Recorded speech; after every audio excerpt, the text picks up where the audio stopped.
Tinc un parc amb sol amb els meus amics, l'aire d'un riure que viu a mi, i puc tombar la tristesa amb un bufí. Hola, avui en la música que s'unís, amb motiu del Dia del Teatre, estem amb Ivan Vidal, actor, president de Fonviva i pare dels nostres companys, Andreu, Marc i Mauro. A més, és professor d'Educació Física a l'Institut O'Neill. Li agrada molt la naturalesa i creiem que té moltes coses interessants per a compartir amb nosaltres. Bon dia, Ivan. Hola, bon dia. I, bueno, gràcies per pensar en mi, no? Això és un agraïment immenso, vamos. Un Goya és poc, un Òscar, vamos, tampoc, es queda curt. Moltes gràcies a tots i totes i, bueno, assistir per lo que vulgueu. Per a començar, per què vas voler ser actor professional? Què és el que més es motivava? Actor professional. Bueno, la veritat és que a mi m'ha agradat sempre ser actor. Un bon actor, ja siga professional, ja siga amateur, que la diferència, evidentment, és simplement que és professional de professió, de que es guanya la vida en això, i amateur, pues, que és el seu hobby, no? Per tant, a mi el que m'agrada és ser, dins del món amateur, un bon professional. I què em motivava a mi? Pues, evidentment, sempre m'ha motivat molt, m'ha cridat molt l'atenció, el fer riure a la gent o fer-los plorar. Una de les dues coses. O somriure, dona igual, no precisament que siga una carcajada, però un somriure, un fer-los passar bé per coses que dius o fas, o al mateix temps, fer-los plorar per històries que contes, no? Evidentment, és clavar-te dins de la gent, clavar-te dins dels seus sentiments. Sabem que fas teatre des de la nostra edat. Com es vas sentir als 13 anys quan vas començar a fer teatre? Per què és la teua passió? Jo tenia, com dius, 12-13 anys i la veritat és que estava molt a gust. Vas descobrir un món en el qual em relaxava més que em posava nerviós.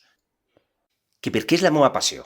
Bueno, pues la meva passió va sorgir d'un mim en pleno estiu. Jo estava en Benidorm, un veraneig de tota la vida, i encara els meus xiquets me'n vaig a Benidorm, és una segona casa un segon poble, no? Jo soc d'Ibi, però evidentment Benidorm és el meu huequet per a evadir-me de tot i en tot el mogolló de gent que sempre passeja per allí, que a mi m'encanta, el barullo de gent. Nosaltres estàvem sempre en un primer pis, on el balcó donava al carrer principal de Benidorm, on passa tota la gent, que jo no sé per què els abuelos anaven allí, perquè tanta gent que n'hi havia, no se iria a Benidorm Gran per anar a l'altre puesto, pues no allí. Bueno, pues el cas és que allí passava tots els estius un mim en el qual es posava de negre, la cara blanca, i uns guantets blancs. I quan passava algú del carrer, ell, allà a les 9 del 10 de la nit, el perseguia i feia tot el que feia aquesta persona. Clar, a mi em va resultar tan curiós, em va resultar tan atractiu que tota la gent mirava el que feia este mim, que no parlava, que em va crear una passió, perquè la gent també estiguera atenta de les coses que jo poguera fer, per a fer riure o fer plorar, que ja es dic que crec que aquell home que jo no vaig conèixer mai em va crear aquesta passió sense ell saber-ho. I això és el que crec que em perdura avui en dia. I quant t'ha costat aconseguir ser actor? És difícil treure la carrera d'art dramàtic? Quant m'ha costat ser actor? Bueno, a veure, això són dos maneres de veure-lo, no? Evidentment va en la que l'art dramàtic, que és l'art del dramatisme, del saber fer, l'actuar, interpretar, cantar, ballar, manejar-te en escena, expressar-te en el cos. Això, evidentment, és una carrera que té 4 anys de duració, és a dir, una llicenciatura, al igual que fa un abogat, o fa un mestre o fa qualsevol professió de les que avui en dia són de modalitat de 4 anys, no? Ara bé, que quan m'ha costat ser actor? Bueno, doncs a mi m'ha costat tota la vida. No per res, sinó perquè estàs en contínua ensenyança, continu perfeccionament, al igual que, ja es dic, el mestre o l'abogat o el metge que estan en continu perfeccionament de la seva disciplina, de la seva professió. Per tant, doncs jo estic tota la vida i estaré perquè sé que soc actor i que tinc que anar reciclant-me i buscant en els projectes que siguin atractius per a que la gent les interesse de nou, no? Per a que estiguen sempre i no diguen això és la mateixa conte de sempre, això és la mateixa història de sempre, que ens passa a voltes en les pel·lícules que vegem, que dius, bueno, aquesta pel·lícula ja l'he vist i canvies, no? Doncs deus d'intentar fer-ho bé i molt bé, inclús adaptar-te als temps que corren, per a que interesse a la gent de la vostra edat o a la gent de les coses que passen en l'actualitat. Tens que anar modificant i adaptant-te a les circumstàncies. Per això crec que l'actor no es fa i ja està. L'actor està en contínua mudança, en contínua canvi i perfeccionament. Per tant, sempre s'és actor mentre estàs en actiu. Quan costa és quan tens que treballar i estudiar, no? Quan a mi em va pillar molt major i tenia que estudiar, treballar al mateix temps, perquè jo ja era mestre d'educació física i això era algo que tenia pendent i que volia fer. Per tant, estudiar i treballar em va costar molt perquè eren molts viatges, molt esforç. Per què vas decidir ser professor d'educació física i no actor? Quin esport t'agrada més? Molt bona pregunta, perquè clar, tant actor i resulta que soc professor d'educació física. Mireu, jo vaig anar a Madrid quan tenia 18 anys a fer les proves de ser actor, actor professional, actor... Claro, 18 anys en els quals jo vaig estar allí de bon matí a fer les proves i, bueno, no me les vaig preparar com tocava preparar-me-les. Em van eixir molt bé, es van quedar al·lucinats el de música, es va quedar al·lucinat el professor d'expressió corporal, es va quedar al·lucinat uno que no es va quedar al·lucinat, que era un actor, Alonso de Santos, és un autor i director de teatre que coneixeran els vostres mestres. Verdaderament em va veure, vam estar parlant, em va fer repetir la prova diverses vegades i mai més vaig saber si jo vaig aprovar o no aquella prova. Els companys em van dir que no vaig eixir en el llistat dels admesos perquè s'admitien a molts poquets alumnes i, bueno, sols passaven, si eren 100, passaven 7 o 8 o 10 màxim, no? Perquè això era prou selecte en qualitat. Era tot públic, evidentment, però tenies que tindre una qualitat prou extrema. De tota Espanya, els millors entraven i el que no, no. Bueno, jo crec no, en el llistat em van dir que no estava i a partir d'ahir vaig dir, jo per actor no valc i tinc que dedicar-me a altra cosa. Clar, jo creia que en aquella prova, única i exclusiva, era el que determinava que una persona ha d'encaminar el seu futur o no. És a dir, si la faig, suspenc i no la passe, o no m'agarren, perquè potser volen a 7 i jo era el 8, creus que ja no eres bo. Si no es donen un Òscar o un Goya, creus que ja no eres bo. En el temps ha descobert que això no és d'aquesta forma.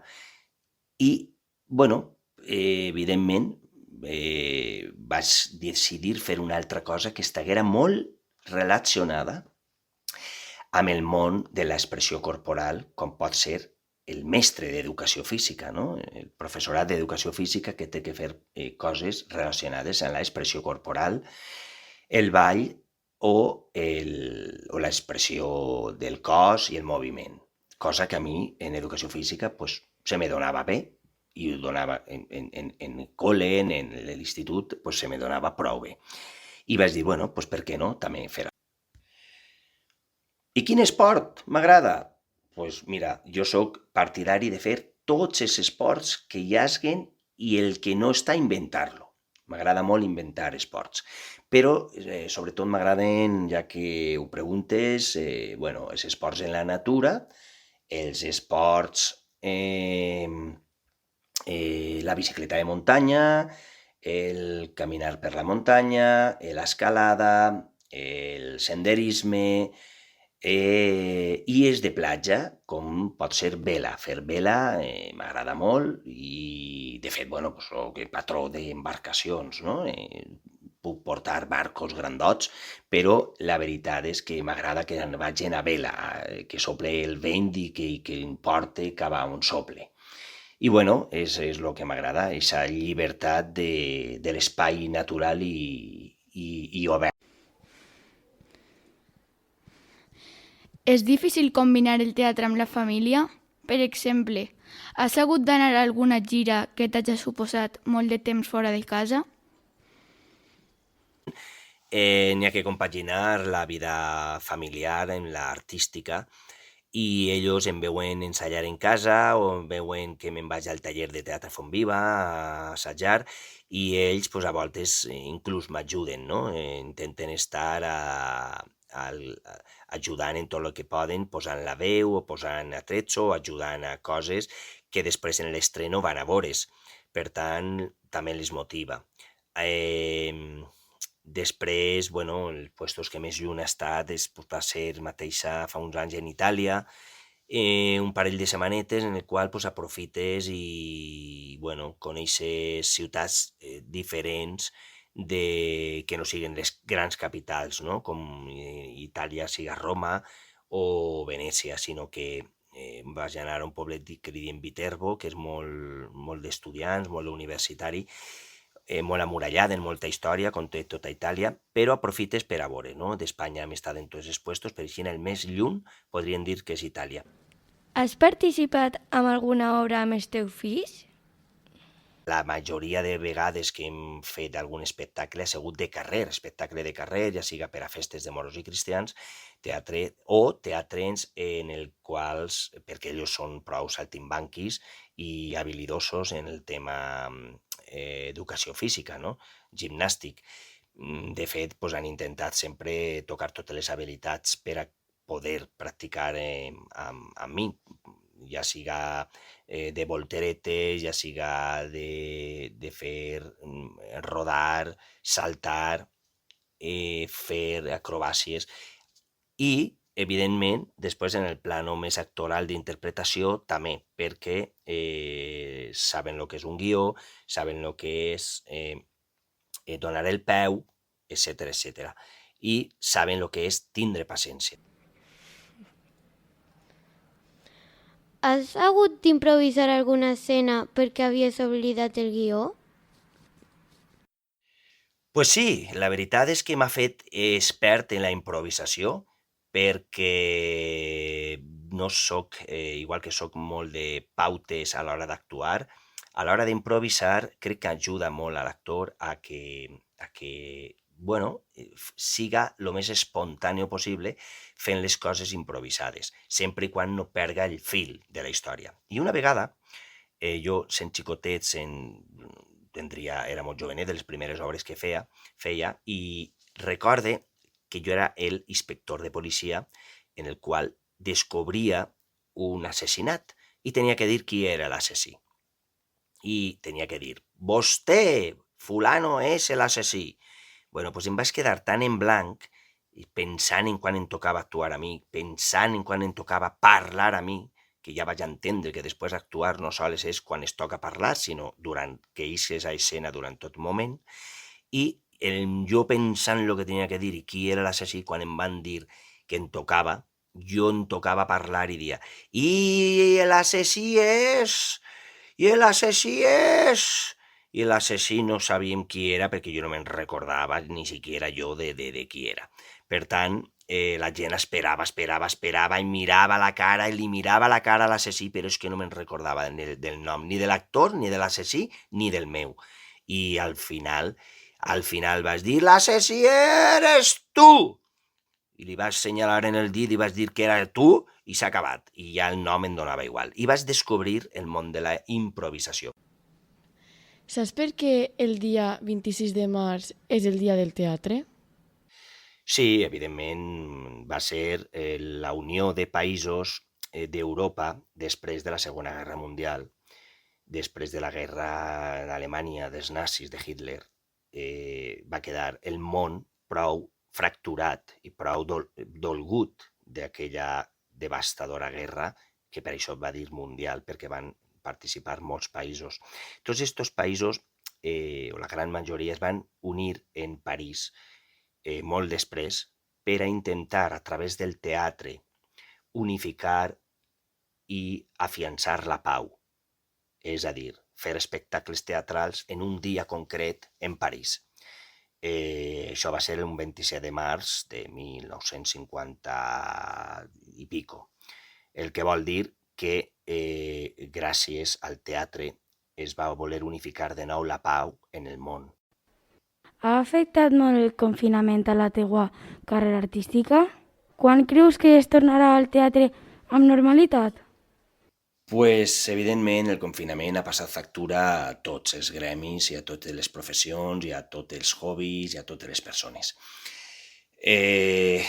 Però he de dir que el confinament també ha sigut una experiència dins del món teatral i dins de la meva família, no? Perquè hem aprofitat més que mai el fer coses junts i una de les coses que hem disfrutat molt ha sigut fer xicotets contes per a entregar-los a associacions que estan, com l'Asilo d'Ibi, un poc més desprotegides, no? I sense tantes coses per a poder fer, com vosaltres mateixa, no? Que podeu jugar a la Play o podeu parlar en el telèfon mòbil, en el WhatsApp.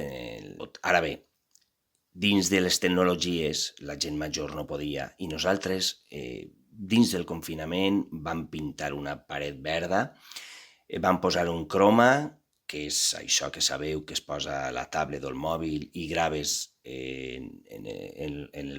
posant una escenografia que tu vulguis, i en aquesta escenografia podries estar en un bosc com en una platja, i bueno, pues vam fer contes, diversos contes per a fer a aquest tipus de residències d'abuelets, no? I bueno, crec que van disfrutar més, si cal, que fent teatre en viu, perquè sabien que estàvem fent algo molt, molt important, i era entretindre en un període de confinament a gent que no es podria entretindre d'altres maneres.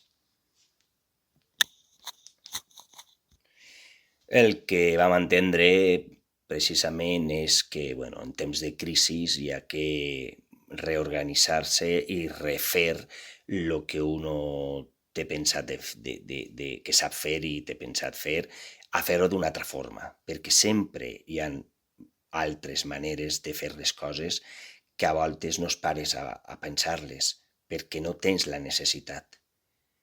I la necessitat a voltes fa que te ho inventes, no? Inventes coses noves i molt interessants. Quin és el paper o l'actuació que més t'ha agradat?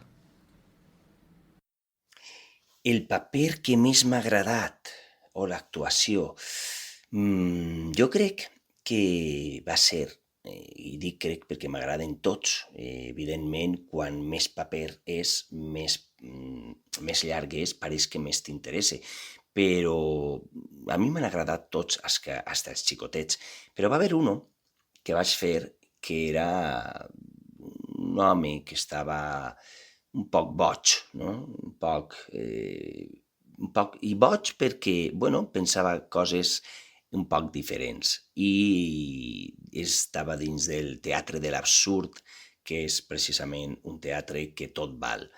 Aquell home igual dia unes coses que dia altres sense molt de trellat, però participava durant més de 2 hores en escena, sense eixir de l'escena. I clar, per a mi va ser el més difícil, però molt interessant. Eres autor d'alguna obra? De quines? Quina ha tingut més èxit o és més especial per a tu? Doncs mira, precisament, i parlant del tema d'este any de confinament, és cert que m'ha dedicat més a escriure obres de teatre que a fer-ne, perquè no es podia quedar a ningú per a assajar ni per a res. I sí que he editat, he fet, he construït obres de teatre, no? Des de la temàtica que volia contar, mateixa de violència de gènere, tot això que hi ha dels problemes contra les dones, no? De la violència masclista, i vaig fer una en la qual va ser molt premiada de forma a nivell d'Espanya, en certàmens de teatre amateur, però molt reconeguda, que encara està en cartell.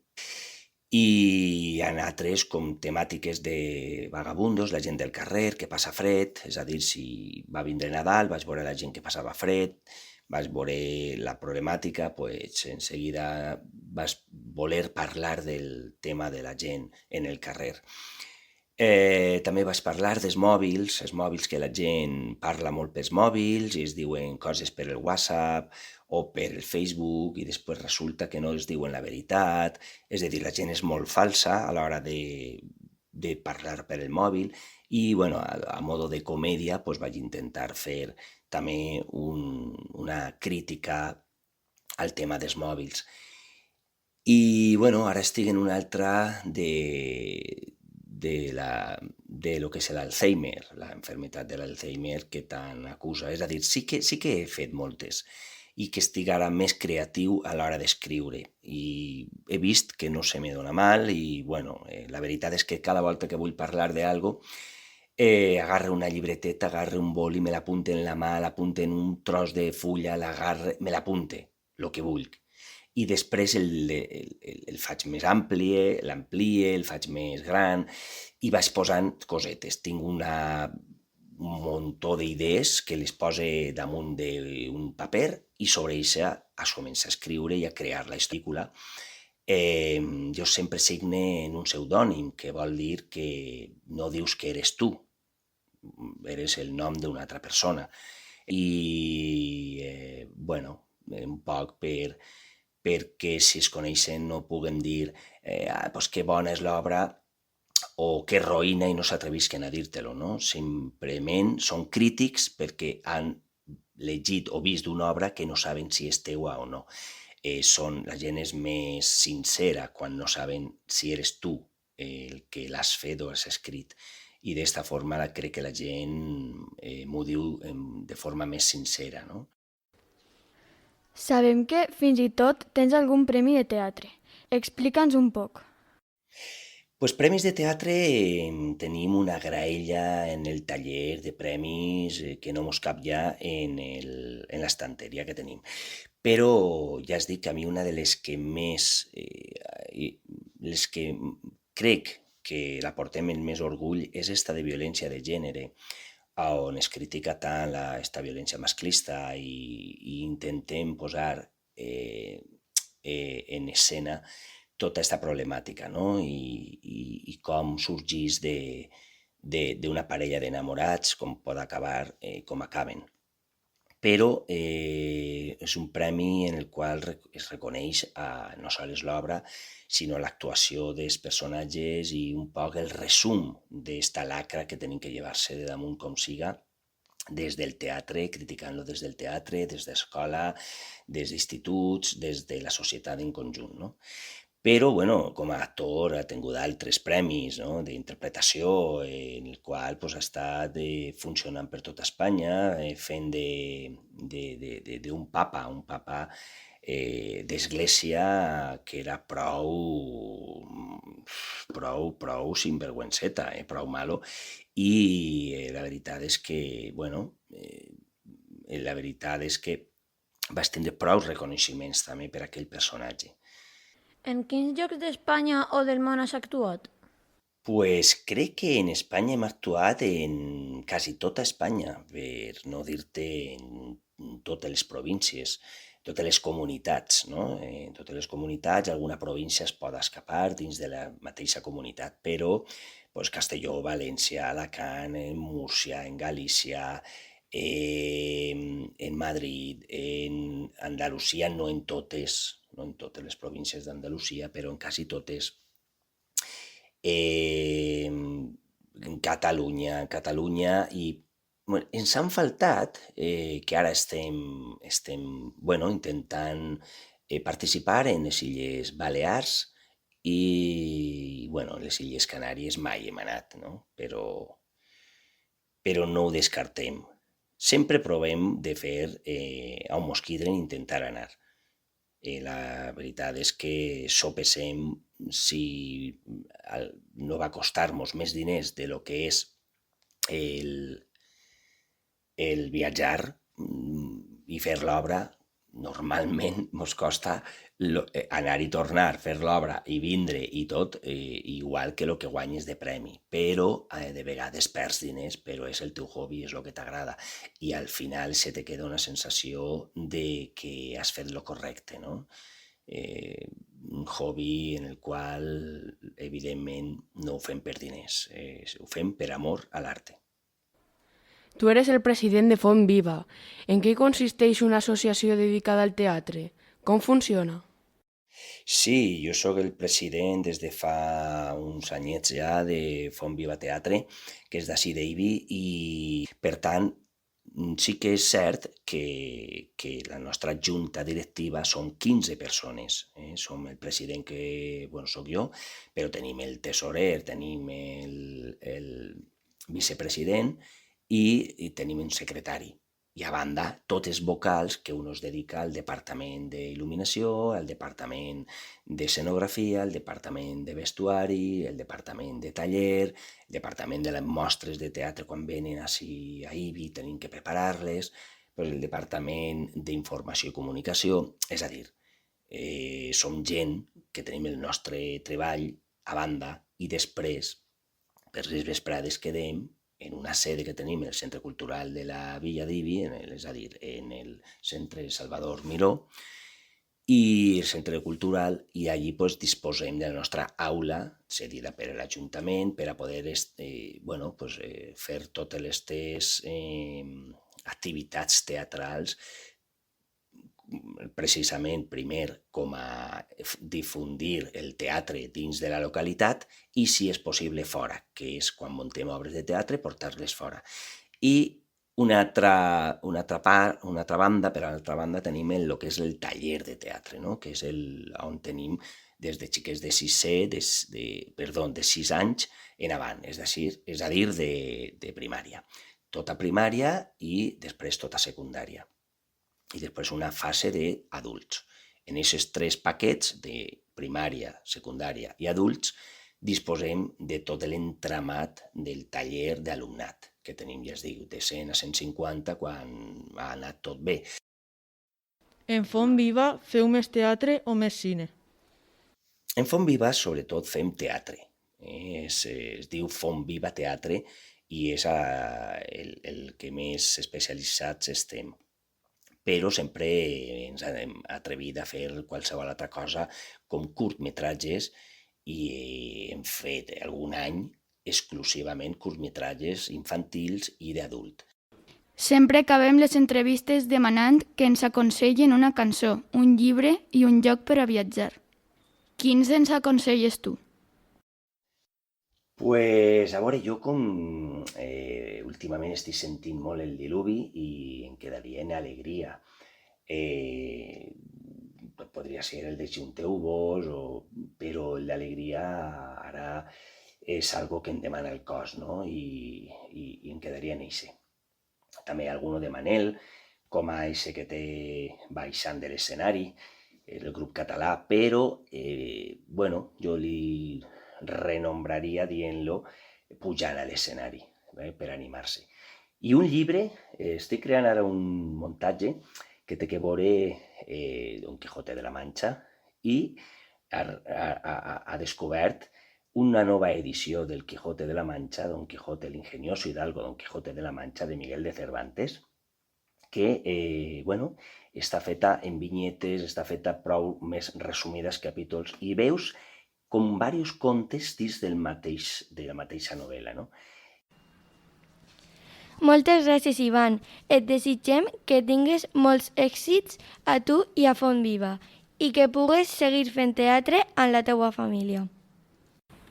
Pues moltes gràcies a tots vosaltres per haver-me fet ser part per un moment del vostre temps i de les vostres activitats, no?